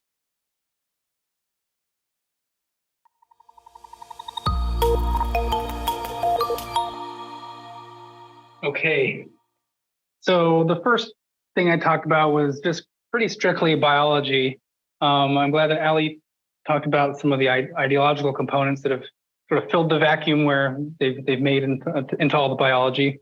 So I'm going to kind of outline first and foremost, like what gender ideology is. What are they actually saying? And I'm going to use sources from, places like the CDC, American Psychological Association. Okay, just no one can say that I'm straw manning any of their arguments that they're making of what they're actually saying. And then I'll go into some of the Youth Truth survey data. I'm glad you covered a lot of what's in the bio textbooks, because I didn't have a whole lot of time to get into any of that stuff. Yeah. So what is gender? Okay, this is a really, I think maybe the most complicated word now we have in society, because everyone seems to have their own idea of what gender means, and it results in people just completely talking past one another, okay? For a long time, I think for most people, gender was just sort of a synonym for sex. It was like a polite way to talk about somebody's sex without saying the word and the associations in your mind that come with it. You fill out a form, it says, what's your gender? And if the options are male or female, clearly they're just using this as a synonym for what sex you are. In my field, I studied animal behavior. Sometimes you'll talk about gender differences as being just differences in the behavior, whether evolved or socialized in males versus females. There's certain different ways that they behave. Sometimes that's what people mean when they say gender. But the one I want to focus on mostly here is this one. Okay, this is sort of the, I guess, what I might call the radical feminist definition of gender. And this is sort of the sex-related social roles and expectations that society applies to males and females based on their perceived sex, basically. So if you're a boy, people have expectations that you're going to be domineering and super masculine and aggressive, that type of stuff. And so for females, they're taught to be more passive and, all these other traits. So it's like a socialized sort of whipping people into shape into these two different roles. That's what mostly gender ideology is using as their definition of gender, although they sort of have their own twist to it. So I think first, what is gender? Well, let's see what the American Psychological Association says about gender. Gender refers to the socially constructed roles, behaviors, activities, and attributes that a given society considers appropriate for boys and men or girls and women. Okay, so socially expected roles, this is definition that I just went over. Planned Parenthood, to give a few different examples. But beyond being a social and legal status, it's a set of expectations from society about behaviors, characteristics, and thoughts even. It's how you're expected to act because of your sex. Okay, it's sort of in line with what I was saying earlier. Okay, so these social roles and expectations. Now, what's the gender binary? So I just gave a talk on the sex binary, but the gender binary is actually different in their world, although they will just conflate the sex binary and the gender binary ad nauseum. They'll go back and forth depending on what their sort of agenda is at any given moment. But if we're looking at Planned Parenthood's definition of the gender binary, they actually conflate the whole sex binary and gender binary in their own definition. They say that the gender binary is the idea that gender is strictly an either or option of male men masculine or female woman feminine based on, they say, sex assigned at birth, but your sex.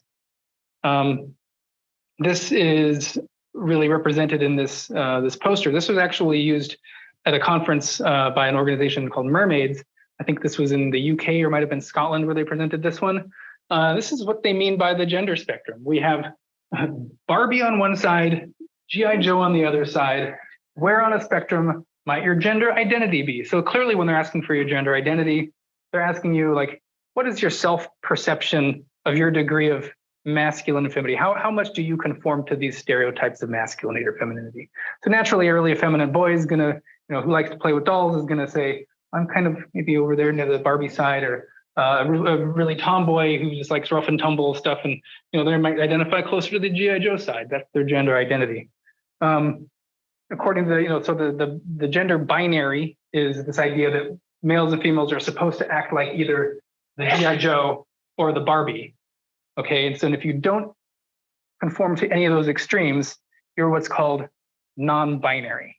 Okay, and that just means you don't conform to these extreme stereotypes. They're not saying they're intersex, although they would probably try to muddle that up as well. They're saying that you just don't conform to these stereotypes. But there's a lot of women in this room right now. I don't see any gowns. I don't see like a whole lot of combat boots. I see some normal shoes. Not everyone is just portraying themselves as like the most masculine version that's ever existed. So literally by their definition of what the gender spectrum is and what it means to be a man or a woman, you're all non-binary. Non-binary is a subset of being transgender. They're transgender. And that's literally just taking their definitions at face value. I was quoting the American Association of American Psychological Association. The CDC's definition is also the same for these things. So what does it mean to be transgender? This is insane. Transgender is an umbrella term for persons whose gender identity, gender expression, or behavior, the big or, does not conform to that typically associated with the sex to which they were assigned at birth. Think about that definition of what it means to be transgender, because they often talk about your gender expression is how you like to, express yourself to the world through hair, things like that. So by this definition, if you're a girl and you have short hair, well, that is a behavior that does not conform, or a gender expression that does not conform to that typically associated with your sex. You're transgender. That's what they're literally saying. Okay, this is the APA. This isn't some weird blog. I'm not quoting Tumblr. This is also how the CDC defines it. This is how the Endocrine Society defines it. This is what all the human rights orgs, this is how they define what being transgender is. Any amount of gender nonconformity means you're trans, okay? literally. Here's the genderbird person again. Sorry. So look at their definition of gender identity. It's completely insane. Your gender identity is how you, in your head, experience and define your gender based on how much you align or don't align with what you understand the options for gender to be. What are the options that kids understand the gender to be? Well, they probably look at their friends. They see that there's degrees of masculinity or femininity. You know, they will identify with, you know, if you're a feminine boy, you might identify more with the girls in your class than the boys. Voila, you're transgender. And then, you know, remember the definition of being trans includes your gender expression. So let's look at how, so I'm gonna go back real quick. So part of your gender identity, what makes you varying degrees of womanness and maleness or manness, personality traits, your jobs, your hobbies, your likes, dislikes, roles, your jobs. If you have a job that's not typical of women, if you're an engineer, you're trans. It's literally what they're saying. Not making this up. Gender, I wish I was making it up, you know, it's nuts. Gender expression, now this is, you know, any way you can, you know, wear your hair, how you choose to dress. These are degrees of masculinity and femininity. And remember, you do any of these things that's not typical for your sex, you're trans. Style, grooming, clothing, mannerisms, affect, appearance, your hair and makeup. If you're a boy, you like to, you know, paint your nails, you're trans. So a quick overview of gender ideology is that what it means to be a boy or a girl, or a man or a woman, is now rooted in identity, expression, and your behavior instead of biology. Okay? These identities, expressions, and behaviors are based on sex-related stereotypes of masculinity or femininity. Okay? I thought we were past this point of, you know, women's rights movements have fought for decades and longer to rid the notion that womanhood be confined to these narrow social roles, and same with being male. But now the gender ideology has just fused these, has made them more concrete now, where there was a really good meme I saw that was comparing you know, previous iterations of like human rights and stuff. And it said sexism means that women should do the dishes. And then it had another beneath that, it said equality was that both men and women should do the dishes. And then gender ideology was whoever's doing the dishes is the woman. Okay? And I think that that perfectly encapsulates what gender ideology is doing, like quite literally, because these are the roles. That's what makes you a male or a female. So masculine girls and feminine boys are considered transgender by definition. So there's no such thing as like gender nonconformity anymore. If you're gender nonconforming, nope, you're actually a boy, you're actually a girl, you're the opposite sex. We don't acknowledge just the natural diversity in behavior and expression and all that type of stuff. And I mean, the most horrific part of this whole thing is that this is part of there's a giant medical apparatus that swings into motion to medicalize what is just common gender nonconformity, just tomboys and feminine males. So, you know, given this definition that we all in this room fall under the trans umbrella now, it's no wonder that we're seeing this 20 to 40-fold spike in the number of kids who think that they're trans. I'm surprised it's not even more than this, and it probably will be, because by that definition, we all fall under this trans umbrella. So yeah, 20 to 40-fold increase over the last decade. Just recently, you know, it's doubled just really recently, and it appears not to be stopping. 2014 to 2016, it was about 0.7% of kids identified this way. 2017 to 2020, you know, 1.4% of kids 13 to 17. What about Davis? So not good. In 2013, so California passed Assembly Bill 1266, which made it the first state in the nation to enshrine broad rights for transgender K through 12 students in state law. So this is including the right to participate in activities and facilities like bathrooms and locker rooms, and programs like sports that are consistent with their self-proclaimed gender identity. Okay, so you can't bar anyone in California from sex segregated spaces. So wasting very little time, California's Davis Joint Unified School District, or DJUSD, they updated their non-discrimination and harassment policy for transgender and gender non-conforming students, which they're considered trans too. This document, is saturated with just activist language, jargon, terminology, completely erase protections that pertain to a student's sex in favor of just complete gender identity. You can just identify into the sex you want. And their definitions of gender were just defined circularly throughout, like your person's gender identity is their gender related identity, that type of stuff. Faculty must use their preferred name. They can name themselves whatever they want, different from what their parents named them. They can use cross-sex pronouns that you must now use, and they have to have access to opposite sex restrooms and facilities. Most pernicious about it is included this right to privacy. It required a student's written consent before their trans or gender nonconforming status was disclosed to anyone, including their parents. Okay.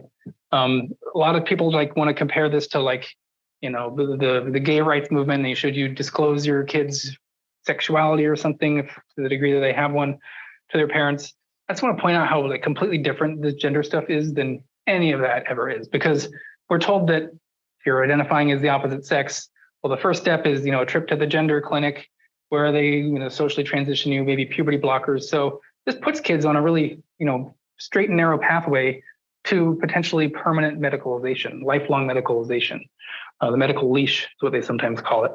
And so you think you should have the right to know if your kid is suddenly have adopted this ideology that's causing them to be confused about their bodies that might result in lifelong medicalization. I think that's probably a reasonable thing for parents to know about their kids. At the very least. I mean, they had to tell my mom that I was getting a Tylenol or something at school back in the day. So I think this is much more serious. So all of this has sort of resulted in California being this hotspot as a state for gender ideology and kids identifying as trans.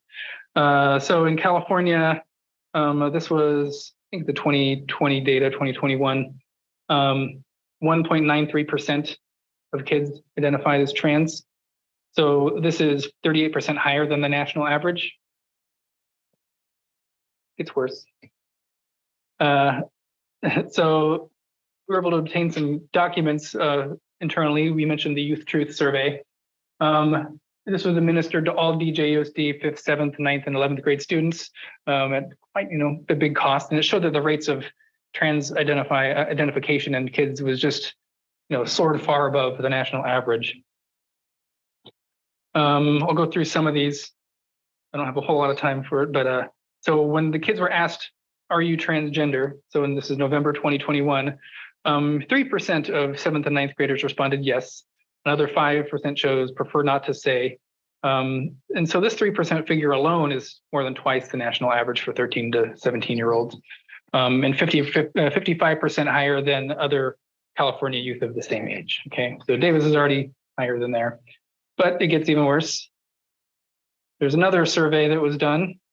Buried within the website, the DJUSD website, was a climate data survey section where they have these California Healthy Kids survey, and included about 1,400 kids, grades 7, 9, and 11, and students rolled in alternative school types, which they signify as NT for non-traditional, I think is what that means. So in response to the question, what is your gender? 6% of 7th graders, 5% of 9th graders, and 7% of 11th graders, and 16% of the non-traditional students indicated that they were something other than male or female, okay? And so that is a broad definition of being trans. What they say that you're transgender if you identify as something other than the sex assigned at birth, whether that's the opposite sex or something in between, the non-binary thing. Importantly, is what this does not capture is kids who identify as the opposite sex. So all of this whole 7% for 11th graders who identify as neither male or female, this doesn't even include the kids who are identifying as the opposite sex, okay, which is very prevalent as well. So this is an absolute floor estimate, this 7% for that group, 7%. And I'd imagine if you were to include the kids with actual cross-sex identities, I would be well above 10%. Can only speculate. Their data is not very clear. So, hold on here. So we have this other document here where they asked, are you transgender? And they had, between 2 and 4% of the kids said that they were transgender. Between 3 and 8% said that they weren't sure. But, it's important to note here that the kids who identify as non-binary, a lot of those kids, well, some of them don't identify as trans. They think non-binary is something different than trans.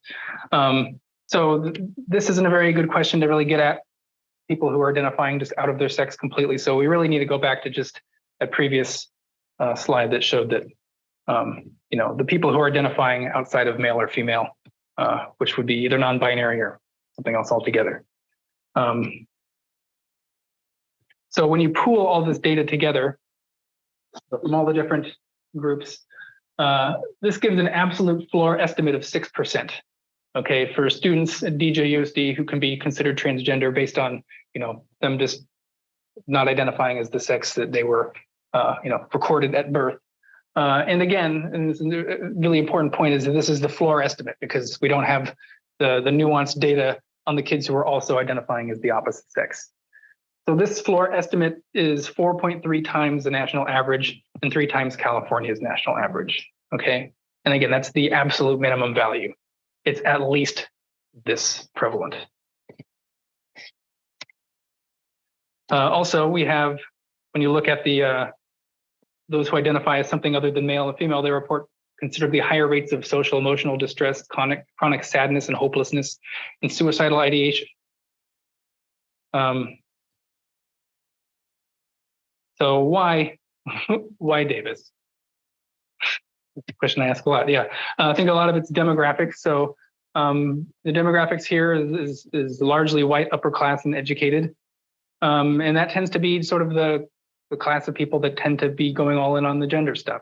I don't know if it's just they have a lot more free time to think about crazy things and that are disconnected from reality, or they're so distant from reality they can just afford to do this, or it could be some sort of a virtue signal, like they're trying to give back in some way of, well, think about the kids.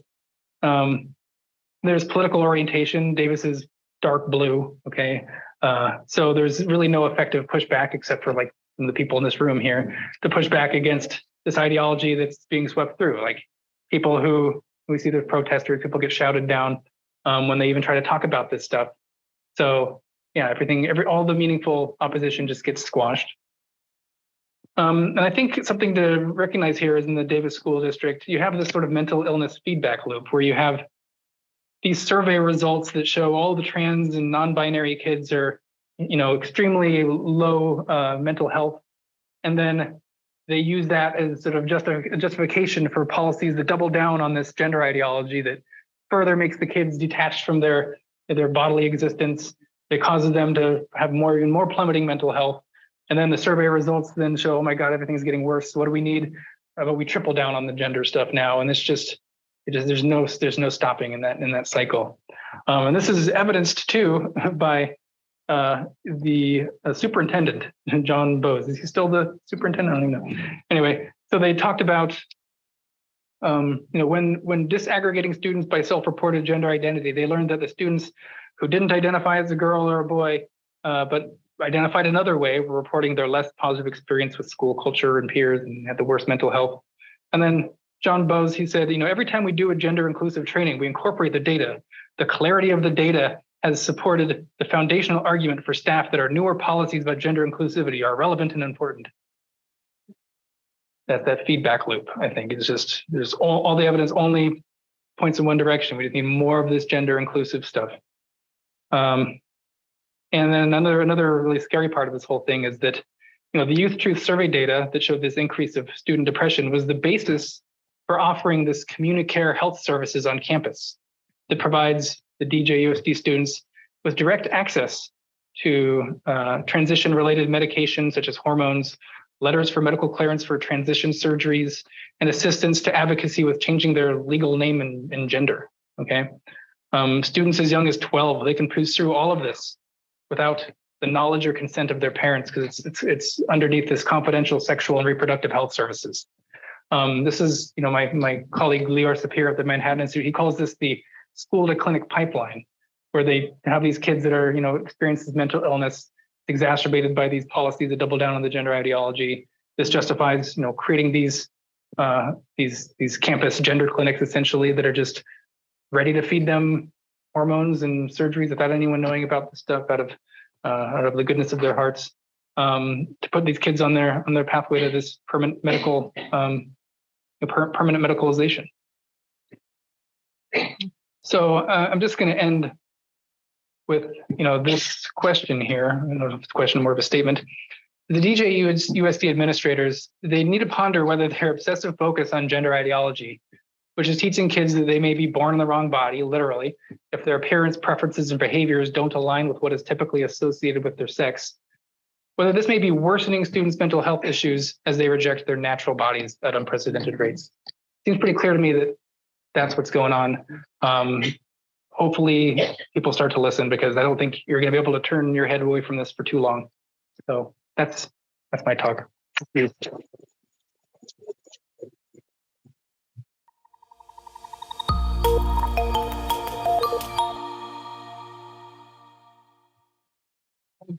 People I didn't call on before. About intersex, doesn't have one. So the community plan, those intersex conditions were called, Yeah. and they were treated medically. So I think that's how I would go and say, well, what about these people that have odd conditions? Exactly. And that's I totally agree. Activists, they manipulate the language a lot. And so they've really hopped on this idea where they say, oh, this person has a birth defect. They'll say something like, are you saying I'm defective? It's like, well, no, you as a human is a defective, but you have a condition. They always try to turn it into you're just criticizing something, the core of their being, even though you're just making an observation that you have a condition that should probably be, if it needs to be, medically addressed. Yeah. Green shirt. Student groups on campus at universities. Just this last year, I've had an increasing number of students who individually will speak to me about the social justice issues on campus in general, and more specifically the trans issues, where they're clearly uncomfortable. There seems to me to be a need, something like the Secular Student Alliance, but for this kind of free speech direction. So they just have they have to know that they're not alone, that they have other kids they can talk to. Do you know of such a group? I mean, TPUSA. Is it not? I don't want to be conservative or. That's part of the issue, though. It is a lot of the organs. A lot of the organs that would be receptive to that are unfortunately very political in the organization. They're they tend to be so if you have kids who aren't right leaning or whatever, they're going to be put off from this. And any organization that comes up that wants to be there, that's non-political, they're immediately going to be portrayed as being some far right, alt-right, white supremacist group. Yeah, I mean that's just the nature of the beast. They try to polarize every bit of opposition so much. I mean, I still consider myself very liberal in many ways. There's things I probably disagree with a lot of people in this room about, politically wise. But I understand the biology of it. But I'm just for doing that, I'm called a right-wing Nazi and all of the above. There's no group that you know of at this time that. No, I don't. Even Yeah. I mean, that's the best. Yeah, if you have the resources and time, start one. If I can to that as well, we need them on all of our campus, not just our university. I think when those two kids approached me in the high school, they need support. So some sort of nonpartisan pro-reality clubs for kids would be lovely. So it's something that I think Beth and I would like to try to figure out how to give kids some space. You mentioned Secular Student Alliance. Unfortunately, many of those secular organizations are some of the wokest that exist right now. It's really unfortunate. I was a founding faculty member on one campus for the Secular Student Alliance, but it was a very religious part of the country. Yeah. And it was really precious for the students. Oh, there are other people like me who floss their religious beliefs. So just so they can find it. Yeah, we definitely need that. Let's go in the very back in the roses on the dress. I'm a credentialed teacher, and this movement has been developing since I started my career in '78. Yeah. And I just want to tell you that during the first few months of Zoom in 2020, I was getting emails from psychological testing groups saying it's hysterical. The kids are going to be so messed up. We left school in March. They knew what was coming the next year. We did not. And then it stole it. So teacher, I followed them. It was horrific. It was dark. There is so much money. I think there was $20 billion stuff set aside. I went in. Only from our state superintendent would send it to the other Democrats, which they passed, so that bus drivers, cafeteria workers, secretaries could get $10,000-$20,000 to become teachers. Also, they were doing big grants of similar amount, trying to get people to become counselors. You don't want somebody with that kind of example. People counsel public school students, not just chasing a few years of service at public school. Launching. So this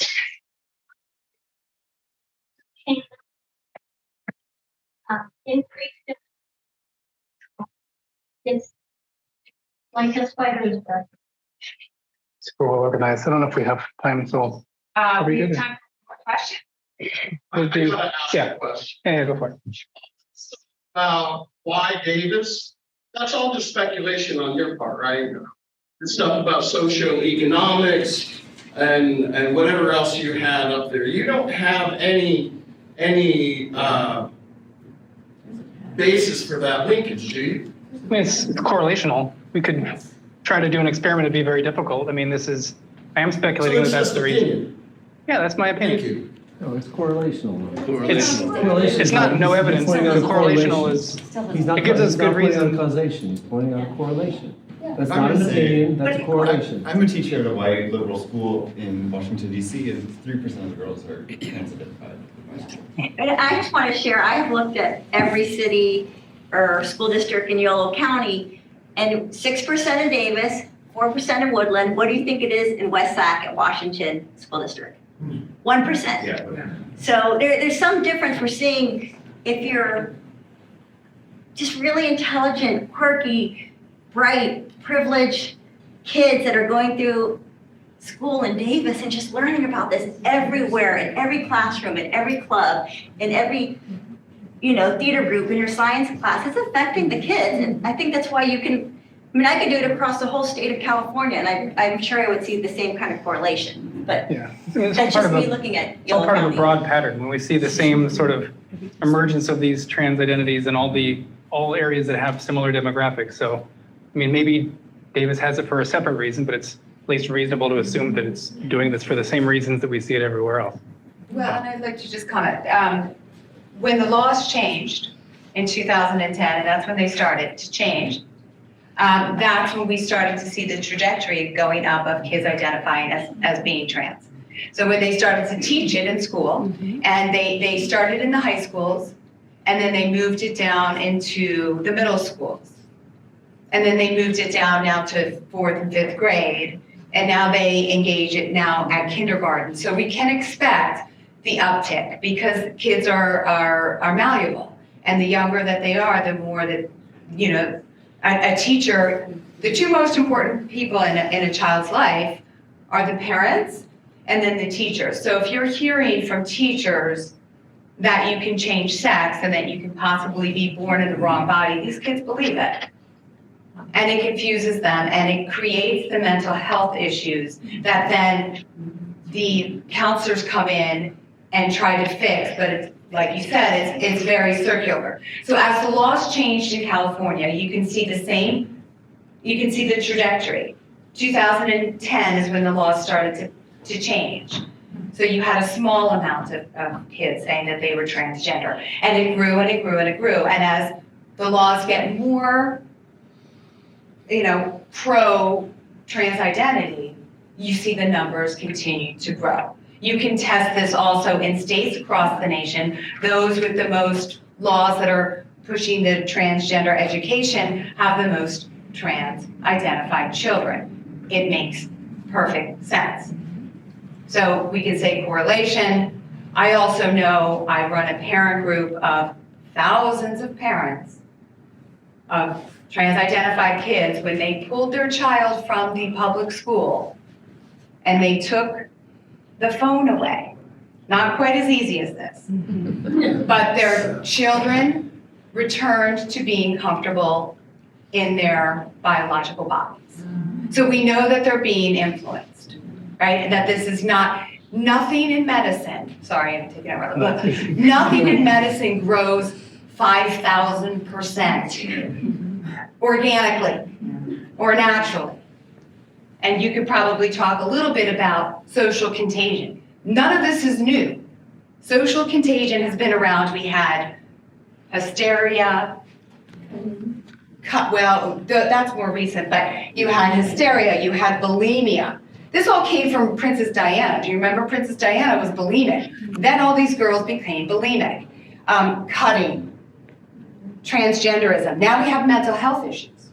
So kids are now competing against each other on whether they are more mentally unhealthy than the other. Like if you have OCD, you're a little bit higher. If you have DID or Tourette's is another one, but they compete against each other, and there's no surprise again that 75% of the kids that say they're transgender are females, because social contagion again follows female with boys to follow. So sorry, you can probably talk a little bit about that. No, it's fantastic.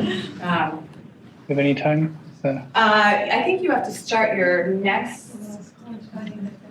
That's it? Oh, okay. You want to answer one more question? Sure. You had your hand up for a while. I want to steel man your arguments, and I think you got to be careful, right? So it's a really important question in the data where, you said there's the male and the female, right? People who identify girl and boy, whatever. But of course, in that data, we don't know who has considered themselves, switched, gender based on their biological sex. And then you talk about the non-binary, and I'm a father of kids in the district, right? And it's important to me that we understand this and really understand it and not be hysterical, but also use a razor for this problem, okay? And I agree with you that it's highly correlated with our educational and socioeconomic status. But if you take a look at what's happening with the kids who identify as non-binary, for the most part, they do this as a sort of an empathy thing for kids around them who have identified as cross-gender. Okay, I've observed this. I just know a lot of kids in this district at different age groups, and they're doing this as non-binary, and they do it for a while in their lives. And so I want us to be careful. We gotta be concerned, but we also have to take a razor to this, okay? We can't just say it's all the end of the world, right? If this child, she chooses to identify as non-binary for 5 years, and then she comes back, and she's just acting like a girl again. Okay, because she was trying to support friends in all of this. And I know that the activist community sits there and says, if you're non-binary, you're transgender, or if you're all transgender. They see that, and of course I'm concerned that they push that. But I would say that if you were to actually ask the children themselves, who identify as non-binary, they're not thinking of themselves as transgender in the way that the activist community is. Now, what does that mean for what's happening? I think it's more subtle than just being very concerned.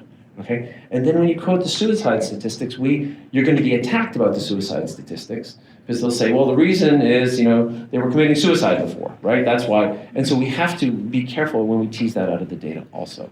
I'm just asking you to do that, to steelman your own arguments, right?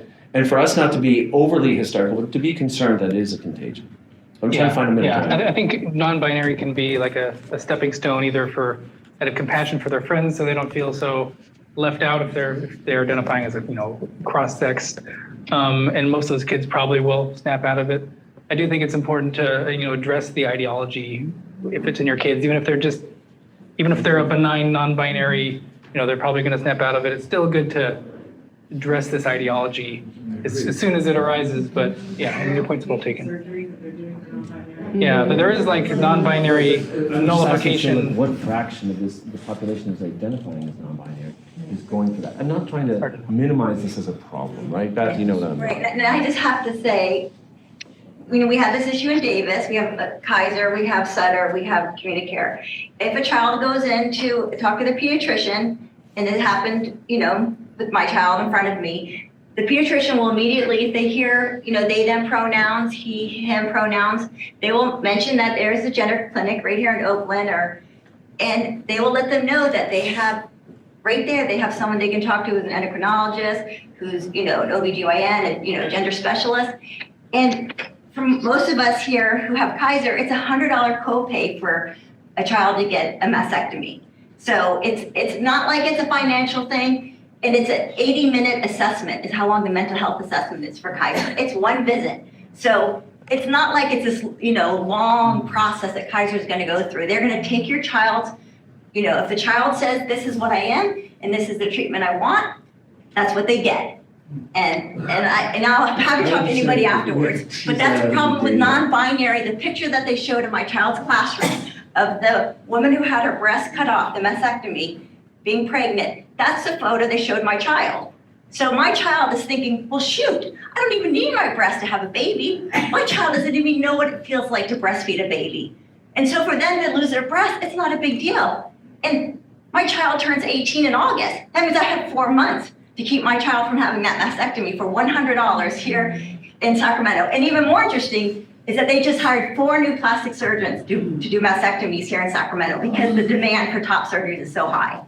So I just want to tell you, it is real. The medical part of the gender identity, it's happened so quickly. There's no, well, maybe they'll grow out of it. So. And there's a non-binary, that's what she claimed, non-binary gal in Oregon. The doctors readily gave her a double mastectomy.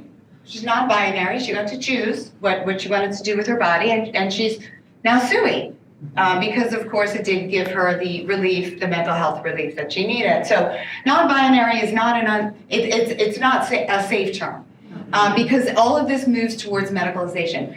Look, I grew up in a certain time period where people went goth or whatever. Like, you know, they changed their hair color, they got earrings, they did, no big deal. And if that's what this was, and kids are saying, I'm a boy, I'm a girl, I'm non-binary, I'm a they, them, I'm an asexual, and there was no medicalization, I would not be standing here today. The problem is that there's medicalization with it. And the bigger problem too is that they're teaching the child that actually you are what you say you are and no one can question it. And by the way, parents, if you don't get along to go along, if you don't actually call your child cat gender or whatever gender they want, then you are an abusive parent. So that's where the danger comes in this, is a bunch of kids playing around and boys wearing dresses. We've done this before. I mean, we've done this. Rock and rollers always did that. Long hair. 80s. You know, I mean, David Bowie wore women's clothes. What we're doing now is we are medicalizing this. And that's the problem. And each one of these children is worth over $1 million to the medical community. And there's no going back. There are no takebacks. There is no returning breasts. There's no returning fertility. None of that can you take back on that? And we're seeing as the number of kids say that they're transgender, same kind of graph. This way, the number of people detransitioning are going like this too. Why? Because they were kids and they got to medicalize. And kids, I mean under the age of 25, frontal lobe still not formed, making decisions, and lo and behold, when are they detransitioning? Age 25.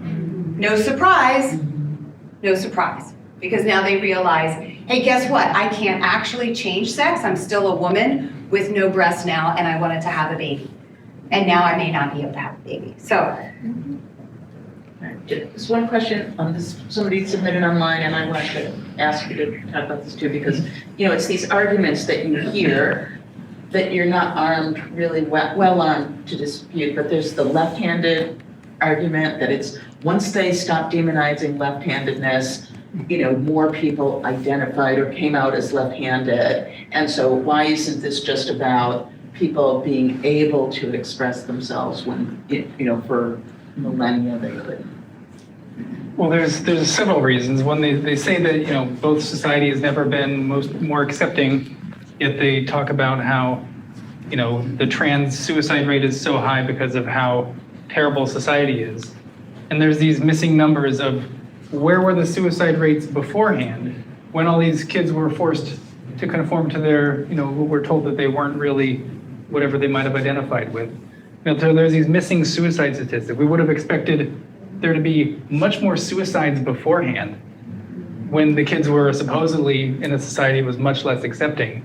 But now when things are supposedly better, we're seeing the suicide rate skyrocket with the incidence of transgenderism coming up. So it's just the suicide rates don't really comport to this whole thing. The left-handedness, it's really just, it's completely different in kind. It's not even the same type of situation, I would say. The government even says these doctors should do these surgeries. These doctors take a Hippocratic oath to do no harm.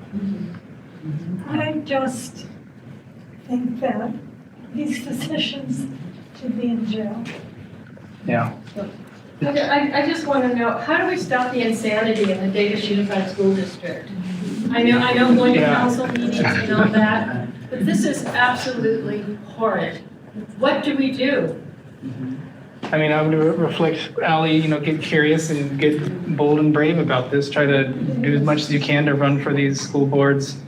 We're up against the people who are the busiest of busybodies there are, so we need to sort of one of them on the get the same way. board is actually involved in this whole weird little club. Oh, sure, yeah. They love to insert themselves in these positions of power, and they can just, scare everyone into silence who disagrees with them. So we need to start inserting ourselves into these and not letting ourselves be shouted down upon whenever we disagree with it. Just keep at it. Yeah, it's going to be a grind. I don't think there's going to be we're not going to wave a wand and what's the one thing we can do to make it go away. Unfortunately, I think it's going to get worse before it gets better, but it has to get better. You just can't get this distant from reality without it snapping back at some point. So, it's always going to be true that sex isn't a spectrum, that sex is a binary, that all this type of stuff. Yeah, we do have the good arguments. We have even the ways to show them that their own ideology is very counter to all of the things that they claim to be supportive of, like women's rights, for instance, and LGBT rights. The whole gender stuff destroys women's rights. It nullifies it. It takes the LGB people out of existence because it says that, being gay or lesbian is now being attracted to the same gender identity instead of the same sex. And so it completely destroys the LGB. So it's going to eat itself at some point. We just need to make sure that, it gets over as soon as possible. Thank you. I just have a thought of the answer to your question. When you had the. I go instead, you can talk 2 or 3 times. No, I talked once and I was waiting till it Yeah, was I all haven't over. talked at all. So I'm gonna ask this. If you have a question, please raise your hand. If you have a comment, we'll have some time afterwards and we can have an open discussion on that, if that works. But let's do one last question and then I'm gonna close this up and thank, and then we'll have some time to talk, okay? I'm also happy to answer more questions after if you want to approach me and chat about things. So. Does anybody have a question for Colin? I have a question. So my youngest child is part of an actual marginalized and vulnerable minority. He's disabled.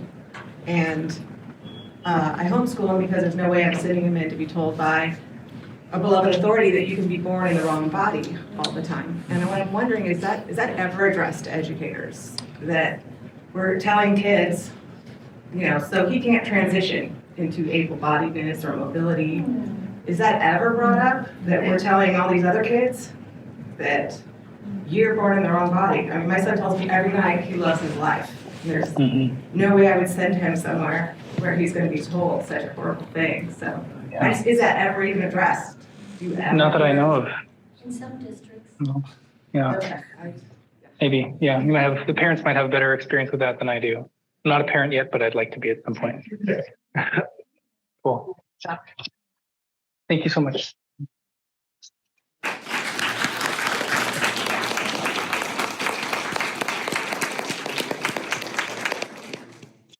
So I want to thank you for coming. I want to again thank Beth and Mike and Allie and Colin for putting on this great talk.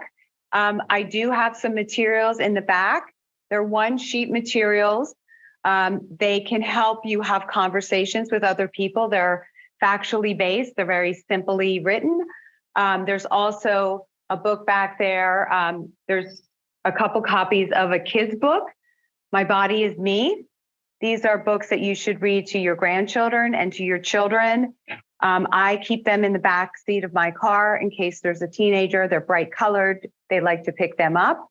But we need to start counteracting what they're being taught about, about their bodies. Everybody, I'm sure you believe this. Every child's body's perfect just the way it is. Okay, everybody is, and you may think you aren't perfect. You are. We're perfect just the way we are, unadulterated. Also back there, there's a book on what's happening in our schools. Snap a picture of it. I only have one copy. Somebody can take it, whoever wants it. But it talks about how the transgender ideology has gotten into the schools, gives you a deeper understanding, and it may help give you some tools on how to get it out of your school. It's a heavy burden here in California, but we can do it. We can do it. Okay. All of these people in here can do that. Okay. Thank you.